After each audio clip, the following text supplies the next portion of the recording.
खालामदों नों? रावनोबो मेसेज खालामाखैलै ओरैनो मानसिफोरनि भाइराल भिडिअ नायगासिनो आं। लाजियाबो गावनि थाफ्लिया भाइराल जानायखौबा लाजिदोंना लाजियाखैथाय फारसेथिं गोसोम फारसेथिं गुफुर थाफ्लिखौ? मानो लाजिलाबायनांगौ जाखोब्रा? आंनि थाफ्लिखौ मानसिफ्रा नुबाय सिख्लाफ्रा फाग्लि जाबाय बिहामजोफोरा आंनि थाफ्लिखौ गोसोथोबाय आरो आंनोलाय मा नांबावगौ? नोंहा लाजिया आंहासो लाजिदों मिथिबाय। आंनावसो नोंनि सोमोन्दै सोंहरबाय थादों अमा राजानि थाफ्लिया मानो फारसेथिं गुफुर फारसेथिं गोसोम होननानै। ओमफ्राय आं गावनो मिथिबावा नोंनि थाफ्लिया फारसेथिं गोसोम ना गुफुर। मा नायनो नामा आंनि थाफ्लिखौ? नोंनि थाफ्लिखौलाय मानो नायलाबायनांगौ जाखो आंलाय लेथ्रा फाथ्रानो? लेथ्रा जाया माथो। सिरिथाथ' उन्दुनोसै आं। उन्दुदो। मोनसे खोथा अमा राजा, नोंहाथ' गाबोन कलेजाव थांगोनहाय। नोंबो गाबोन कलेजाव थाङोबा आंबो थांगोनहाय। थांदोब्रा थांदो। आंनि एडमिसनखौबो खालामना फैदो बाल। आइला नोंनि एडमिसनखौ आंलाय मानो खालामनांगौ जाखोब्रा? नोंहा खालामा थां हारसिं खालामनानै लागोन। अके गुड नाइट। हेलौ सिखिरि उन्दुबाय नामा? उन्दुआखै। ओमफ्राय मानोमोन अमा राजा? माबालै गाबोन कलेजाव सानैबो ज' थांगोन बेखौनो नोंखौ फन खालामदोंमोन आं। ओमफ्राय जि फाग्लाब्रा आंबो नोंनि वाट्सएप नाम्बारानो दंखायो आरो नोंना मबाइल नाम्बार बिनाया जारलासोलै आंजोंबो। जेबो नङा दे जाफ्लांखायो। दे होमबालाय सोमसै गाबोन लोगो हमगोन दे। Good night. Good night. बे अमा राजाया जोंनि कलेजावसो एडमिसन लानोसै होमबा? लाथोंसै मालाय लानायखौलाय माथो होनबावनो आं मालाय। गाबोन कलेजाव थांनो मोनसिगोन हाई सेकेन्डारि फार्स्ट इयाराव। कलेजनि लाइफआबा माबायदि गाबोनसो मिन्थिसिगोन आरो। ओरैनोथ' माथो बिराद मोजां खोनाथारो। जाय कलेजाव थांगोन बेखौ गोसोथोलाय बैखौ गोसोथोलाय बैखौ गोसोथोलाय गोसोथोगोन। गोसोथोबानो जाबाय। आइला जामाइला नों दाबो उन्दुआखै नामाब्रा? आं मालायफोरबायदि नङाहाय मेगन मिसिनाय लोगो लोगो दो उन्दुलांनाय। उन्दुनो थाखायबो बिराद खस्थ' खालामनांगौ जायो। मोजां बुस्थु साननांगौ जायो। मेगन मिसिनानै जि आराम दसे थाहाबनांगौ जायो। दसे थाहाबनायावबो बायदिसिना खोथा सानो। मोदायनि खोथा सानलाय, फिल्मनि एक्टर एक्ट्रेसनि खोथा सानलाय, बेनि उनावहाय हादर दावबायनाय इउटिउबारफोरनि खोथा सानलाय, ओमफ्राय हेटारफोरनि खोथा सानलाय। बेफोरबायदि साननानैसो उन्दुलाङो आं मिथिबाय। डाइरेक्ट उन्दुनाय लोगो लोगो आंना मेगना दो थाङा मिथिबाय ना? आंनालाय बिदि नङा माथो उन्दुनाय लोगो लोगो दा थांखायो। मालाय नोंना मोजां आरोहाय बिदिसो जानांगौ दा। आंहा टेनसन जाबासो उन्दुलाङो। माबायदि टेनसन जाबासो उन्दुलांनाय बेलाय? उन्दुलाङो आंहा टेनसन जाबासो। टेनसनखौ गिनानैनो उन्दुलाङो आं। आइला जामाइला माइसि आयुमाइ स्टाइलनि मानसिलै नोंलाय। दे उन्दुदो बांद्राय बकिबाय थानाङा। गाबोन नोंहा कलेजाव थांनांसिगौबालाय आरो आंनि एडमिसनखौबो खालाम। रोंखायो आंनि एडमिसनखौ बालाबो खालामनाङा। दा गावनो थिनो गावनो माबायदिब्रा हाबां नोंलाय? थांदो ओमफ्राय सिख्लाफोर एदावहैदो आंलाय माथो बुंबावनो। नों मेगन सागोन नामाब्रा? साया माथो आङो मालाय हौवाफोरखौ। हाबा जालायलांबाय जोङो मालाय हौवा जालायबावो नामा दाबो? सिरिथा दिनै आंखौ आइया फन हरदोंमोन बेनिखायनो खुसिथार आं। थाबैनो आठमंलायाव थांनांगौनो। आच्छा बारु थाइबानि लारु। आबो सिखारनो रोंला। हौवा गोदान हिनजाव गोदानफोर बायदि मोनलायगासिनो दां आरो। लाजि रोङैफोरा दाबो उन्दुलायगासिनो। बिहामजो गोदानानो बेनो जाबाय। बिहाव बिखुनजो सिखारैनि सिगां सिखारनांगौआ हनै हौवाजों उन्दुफागासिनो।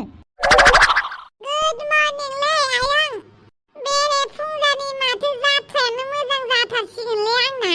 मानि थाखाय? एफा मोजां अमृत बिदै संदों। मोनलोंगोन सानथारनाङाहाय सन्थ'ला आयं होनो हाथारा। न'खराव मैगं थाइगंफोरखौ एसे खरस मोनगोन खोमा होननानैसो फाननो नागिरथारदों आं। साखि नायनोल' होदोब्रा आयं। साखि नायनायाव जेबो थाङाना। गैया। बेफोरबायदि सेंग्रा गथ'फोरनो आङो जौ होनो हाथारा। बोरैबा बिमाफोरा मिथिबा आंखौसो रायफैगोन। आंना आइया रायबाय थाखायोलै। मैया हरावबो आंखौ न' सिङावनो हाबनो होआखै। बाहेरावनो मोसौजोंसो उन्दुफानानै डाइरेक्ट नोंसानाव फैदों आं संख्रिनि साहा लोंनो होननानै। मानोथो जौ लोंनो मोजां मोनबाय थायो? लोङो मालाय इसिबां लोंनांगौ आरो। माथो खालामनोलै आं लोङाबाबो सालायानो बिबाय थायो। सालायखौ अननानैनो खुगाखौ अननानैनो लोङोलै आं। बारा खोथा बुंफैथारनाङा आंनि सिगाङाव। हाजारखि बिया मानो होनायाव गैया आंहा जौआ खमथार जाथारदों। मानो बिदि बुङोब्ला? नांगौबा साहाखौनो होगोन आं होमबाबो आङो बे जौखौ होथारा नोंनो। होमबालाय बिहामजो गोदाननि साहा फुदुंनायखौ लोंनोसै। बिहामजो गोदाना हनै उन्दुगासिनो मालाय सिखाराखै दाबो। गसाय उन्दुगासिनो नामासै? आंहा अमा राजाजोंबो खोथा दङमोनलै। मा खोथा दङ नोंहालाय अमा राजाजोंलाय? अमानि फैसाखौ हरजोबाखैना। आइया बे अमानि फैसाखौनो बिनानै आंखौ आलाय सिलाय खालामगासिनोलै। थां उन्दुनानै दं फोजानानै बिहैना लाबानो जाबाय। होमबालाय फोजाहैनि। मा जाबावगोन दानि सेंग्रा गथ'फोरजों। गावहानो अमाखौ बोनानै लाबोलायबाय फ्रियाव होननानै गावहानो अमानि फैसा बिफैलायबाय। मा जाबावगोन दानि आधा फाग्ला गथ'फोरजों। मालायनि फिसाखौ मालाय माथो बुंनो हनै गावनि फिसायानो माबायदि। दाना मालायनि फिसाखौबो जेबो बुंजाला गावनियावसो सनफैजोबफिनो। जेबो बुंजाला। गसाय माथो बोरैबा साइसनिसो उन्दुनानै दङलै मानसिफोरालाय अमा राजा बाजाया हापां सिखारदोलै सोर जालायखो दावराव दावसिनो जानोलाय सोर बखि फैलाबायदों गसाय थबा हौवा हिनजाव मिलायलायथारदोंलै सानैबो जायखिजाया अमा राजा फाग्ला अमा राजा सिखारदोलै ओइ लायला जामायला बेरे फुंजानि मा मोनफैदोंब्रा नोंलाय मा बेरे फुंजानिलै आठथा जालायलांबाय आठथा आंथ' कलेजाव थांनांगौलै दिनै नोंहासो कलेजाव थांबा मानसिया गोबाव उन्दुदों दा ओइ कलेजाव थांनांगौलै दुगैनोसै आंहा दे दुगैहैदो ओमफ्राय आंनि अमानि फैसाखौबो हरदो ओइ मास मोनसे टाइम होदोब्रा आंना फेसबुकआव भाइरेल जानानै दासो कन्टेन्ट मनिटाइज मोनहां जादों आंहा आरो इउटुबनि पेमेन्टखौ मोननोबोथ' मास मोनसे नांगोन ना बेनिखायनो मास मोनसे टाइम होदोब्रा खोथाखौ जों आइनि सिगाङाव बुंनो हागोन ना हागोन दाहायनो बुंहैगोन आं दा आं हाखु दाखु जाबाय आंहा दुगैनानै कलेजाव थांनांगौ होमबालाय थुदो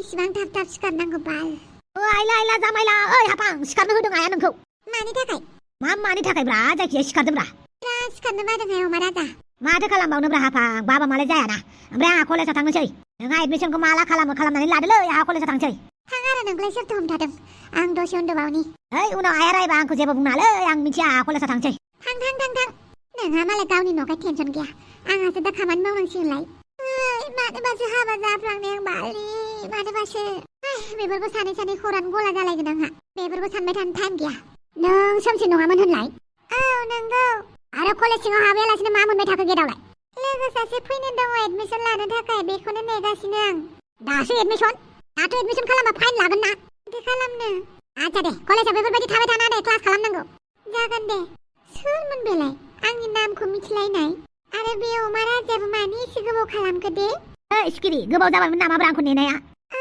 एसे गोबाव जाबायमोन ओमफ्राय एडमिसनखौ लामारो दा जोंनाव गासैबो डकुमेन्टसफोरखौ लानानै फैखाजोब्बायबा लागोनथ' आरो नोंसोरनि कलेजावनो फरायनोसै हाफांमोननि कलेजाव फरायहैयालै आं दे मोजां ओमफ्राय मा स्ट्रिमाव लागोन नोङो नों जेराव लागोन बेवहायनो लागोनब्रा आंबो आं दासो फार्स्ट इयार नङाथ' आं सेकेन्ड इयारसो लायला जामायला नोंखौबो दाखालिसो मेट्रिक पास जानाय बायदि मोनदोंमोनलै आं आरो आंबो नोंखौ कलेजनि लोगोफोरजों लोगो जाबाय थानायखाय आंबो नोंखौ मालाबानि मेट्रिक पास जाबायसो सानदोंमोन माथो खालामनोब्रा कलेजाव माने डिग्रियाव मोनहैसिगौमोनब्रा आङो खेबनै गोजोन फेल जाबायना बेनिखायनो बे बारावसो मेट्रिकखौ पास जाबायलै आं जेबो नङा एबारनिफ्राय मोजां फरायबानो जाबाय जागोन दे रोङिफोरखौ नोंनिफ्राय सोंनानै लागोन दै आङो दे जागोन ओमफ्राय फैदो एडमिसनखौ खालामहैनोसै आच्छा बारु थाइबानि लारु हेलौ लोगोफोर खुलुमबाय आंनि इउटुब चेनेलाव आं दायो सिखारनानै हाथाय मानजिनोसै बिनि उनावहाय थोरसि लथा सुनानै ओंखाम संनोसै ओमफ्राय आंनि फिसाय अमा राजा मालाय कलेजाव थांबाय बिहामजो खामानि मावनो गारनानै मबाइलखौसो लाग्रोबाय मा आखल बेलाय खामानि मावनो नागारै मबाइल लाग्रोनाय आरो हिनजावनि फिसा जानानै इसिबां गोबाव उन्दुयो एसे गोबाव उन्दुबाय गोबावजों सिखारबाय जाबाय दे आरो मानो मबाइल नायबावनांगौ जाखो गावनि फिसायनो ओंखाम संनानै जाहोहरनांगौ बेखौ थाल गैया सोर ओंखाम संनानै जाहोगोन नोंनि फिसायनोलाय गावनि फिसायखौ नायनो एबार दायथ'आ नोंनिसै हाबा जानो रोंदोंबा बेफोरखौबो थाल लानांगौ नों टेनसन लानाङा आङो डलार खामायनानै फैसा बुरजा मोनबाथाय नोंनो रुवाथि लानानै होगोन दानि जुगावलाय सोर रुवाथि थायो रावबो थाया आरो बुंबा उल्था बुंनाङा खामानिफोरा मावहैदो नोंहावा दै गुदुं लोङो दै गुदुं फुदुंहै थां दै गुदुं गोजां बोथोरावसो दै गुदुं लोङो दा लोङो बेहा गोलोम बोथोरावबो दै गुदुं फुदुंहै थां आं गामियाव अमा गुन्दै नागिरहैनि जागोन दे मालिनि सुख सान्ति गैमारा बिमा बिफानि न'आवबो सुख सान्ति गैया हौवानि न'आवबो सुख सान्ति मोनफैयासै आङो माइसे सुनि खाफाल आंनालाय मा बालनो हाबा जानो क्लाब क्लाबखौबो बिमानि थाखायसो जादों आं बिमाजों खामानि थिनजा हौवानि न'आव जर' जिराय मोनजागोन खोमानानै दा अमा राजानाव ओरैनो खारफैबाय बेनावबो बिदिनो बाला मास्टार बोरायनाव थांबासो मोजाङै मोनजागौमोन नामासै थोर मा सानदों आं बेफोरखौ सानबाय थानो टाइम गैया आंहा मावहैनोसै हाजिरा मावनायफोर बायदि उपाय गैया थानो थाखायथ' मावनांगोन उदैनि थाखायथ' मावनांगोन उपाय गैला मालाय अमा राजा कलेजाव थांनानै खम लाइन मारिहैबाय दं सिख्लाफोरजों मालाय सोमसिजोंबो रायलायखुमालायथारदों दिनै हराव आंखौ खोनायाखै सानलायदों आरो सोमसियाबो अमा राजानि गोदै रायलायनायाव गलिथारा माथो आंनि फिसाय होननानै बहा गलिनोलाय गलिया बियो गलिबाथाय जाम्बि जागोन बियो बाप्रे मा टाइपिं खालामबाय थाखोब्रा कमेन्ट सेक्सनाव नांलायहरदोंलै आं नोंबो कमेन्ट सेक्सनाव नांलायनो रोंलायो नांलायदोंलै आंबो एसे माखौबा बुस्थुखौ नायबाबो सिरि रोंखुमायोलै आं माखौथो नांलायबाय थाखोब्रा नोंलाय कमेन्ट सेक्सनावलाय माबालै दाउआ सिगां ओंखारबोनाय होननानै बुंदोंलै बियो ओमफ्राय आं बुंदों दाउदैयासो सिगां ओंखारनाय होननानै बेखौनो कमेन्टआव नांलायगासिनो जोङो दा जारलासोलै नोंबो कलेजाव थांनांगौआ आरो मोनसे खोथा दे बुं आं खोनागासिनो आंनो दुम्बाखौ रायथिनानै होलाय हा नंगौना नङालाय आं जौ बथलसे अमा बेदर भाजा प्लेटसे जाहोगोनब्रा होमबालाय दानो सोंहैनोसैलै आङो र'लै र' कलेजाव थांखांनायनि उनाव एसेबां हाखु दाखु नङा साला एसेबां मोजां अफाराव आं नेबाय थायालै आं सोंहैगोनसैलै आं दानो दुम्बावनि नाम्बारथ' गैयालै आंनाव दङ आं होनिरा नै बेनो दुम्बावनि नाम्बारा आच्छा दे आं दुम्बावखौ कल खालामसैयानो ओइ दुम्बाव ओइ बिराद गिदिर खोथा दङमोनलै नोंजों बिराद फिसा फिनला खोथा नङालै गिदिर माने देनजार गिदिर खोथा नों बहा दङ आच्छा आं थांगासिनो दं नोंसिनि गामिनि बे दखाना बेसिम फैबानो जाबाय दै आच्छा दे मा होनखोलै मा होननो लोगो हमगोन होननानै बुंबाय आरो ओमफ्राय नों मा होननानै बुंगोनलाय नों हिनजावखौ मोनबानो जाबायना गोसथोनो मोनबानो जाबायना बाखि आंनि सायाव हेगारजोबनानै हो आरो सोंलु सोंला खालामनाङा मिथिबायना मुदा गाज्रि जायो आं सोंनो लुगैनायाबो दा रागासो जोंलायगोन बेनिखायनो सोंनाङा मिथिबाय देलै दे एसेबां गिदिर गिदिर बाथ्रा बुंदोंबा दुम्बाखौ आंनि खालामथारना होनांगोन दे जागोन दे आं दुम्बाखौ नोंनि खालामगोन आं खोथा होबाय आच्छा दे होमबा आं कलेजाव थांलालै नों थांदो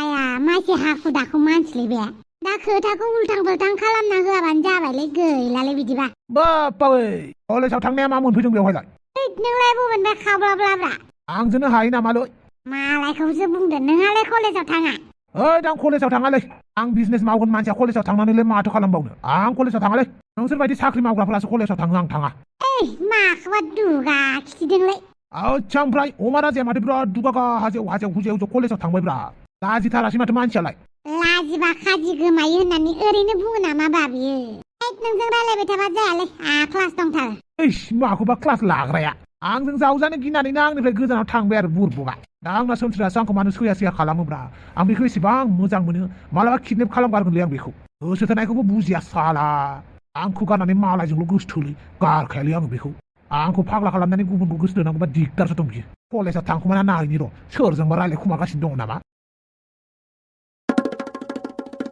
दावसे देलाय मा आखल बियो नोंखौ आं जेसेबां बुङो नों मानो मानिया आं नोंखौ बुंखादोंमोन ना आं सम मोनबानो नोंखौ कल खालामगोन होननानै मानो नों हस्टेलसिम फैनांगौ जाखो आंना नोंखौ लोमजादों सानदों आरो ओमफ्राय नों दाखालि कल रायलायनायाव गुजुदोंमोन नालाय बेनिखायनो लोमजानाया बारा जाबाय खोमा होननानै आं नोंनो ओंखाम संनानै लाबोदों लोगोसे दाउ जाला फुदुंनानै मिथिबायना नार्जि बुदां नोंहा बेखौनो रागा जोंबाय आरो आंनो बेफोरखौ खालामलायनाङा दावसे देलाय बारा गिदिर लोमजायाखैना आङो गगासो मोनदोंमोन ओमफ्राय आं दासान्दि फरायनायाव एसे मुखुब जानानै दङ आरो नोंखौ बुंखादोंमोन माथो आं साननैसो फरायथ'नि होननानै ओइ नार्जि बुदां गोसो थोलायनायाव सानसे फन रायलायबानो बोरैबा मोनो दाना मिथिबायना आरो दानि जुगाव सानफ्रामबो फन रायलायबासो जायो दा नङाबा सन्देह साननाय फैयोना नोंबा सोरजों रायलायदों नोंबा आंखौ बावबाय नामा होननानै आंथ' नोंखौ मालाबाबो बावा मानो होनोब्ला नोंखौ जोबोर खस्थ'जोंसो मोननाय आं मिथिबाय दावसे देलाय बेफोरखौ बुंबाय थानांला बांद्राय आथा सिथा खालामोबा आं बिराद बोरैबा मोनो डिस्टार्ब मोनो मिथिबाय आरो नोंबोथ' फरायनांगौ ना कलेजाव थांनांगौ हर सान नों आंनिल' खोथा सानबाय थायो नामा सानोथ' आयो सानसे नोंजों रायलायनो मोनाबानो गोसोखौनो लोमजानाय मोनलायो बाला आरो नों फन खालामिजों आं गिनायसो मोनदोंमोन मिथिबाय फन हरबाबो रिसिभ खालामिजों आरो दाखालि नों गगा मोननायजों बांसिन गिनाय मोनदों आं बेनिखायनो नोंखौ नायनो फैबाय नोंनो जेबोखौनो खोन्था जामारा नोंनो हस्टेलनि एड्रेसखौनो खोन्थानो नाङामोन आं एसे एसे खोथाखौनो बिराद गिदिर सानना लायो नोङो बिदिबा जिउआव मा आग बारायनोलै नों थांदो थां दा आंना रागाया बांसिन जोंलायगोन जागोन दे नार्जि बुदां एबारनिफ्राय बेफोरबायदि फैला आङो मिथिबायना आरो नोंबो आंनो खोन्थाहरबाय फरायदोंबा फरायदों होननानै आं नोंनो खोन्थाखाबायानो माथो आंहा फरायनांगौ साननैसो फन रायलायथ'नो हाया होननानै नोंसो खोथाखौ बुजिया दे बुजिबाय होमबाबो आं लाबोनाय दाउ जालानि रोसिखौ लोंदोबाय आं बिराद मोजां गोथाव संनानै लाबोदों मिथिबायना दा नङाबा गुसुसो जागोन नाङा टाइम गैया बेफोरखौ लोंनो जानो आं बेगाव सोनानै लाबोखादों आंनो नाङा होननानै बुंखाबायना बाय आं नोंनो अननानै लाबोनायखौनो नोंनो नाङा जाबाय आगे प्लिज नारजि बुदां न'नि ओंखाम संनाय बायदि जायाना हस्टेलनि संनाया बेनिखायनो लादोबाय आच्छा जागोन दे थेंक इउ नारजि बुदां एन्ड आइ लाभ इउ जाबाय दे थांदो आं उनाव नोंखौ कल खालामगोन अके नारजि बुदां बाय बाय मा एसे फाग्लिलै बियो आंनि हस्टेला लागै फैनांगौ जाबाय आरो बियो जारलासैलै बिजोंबो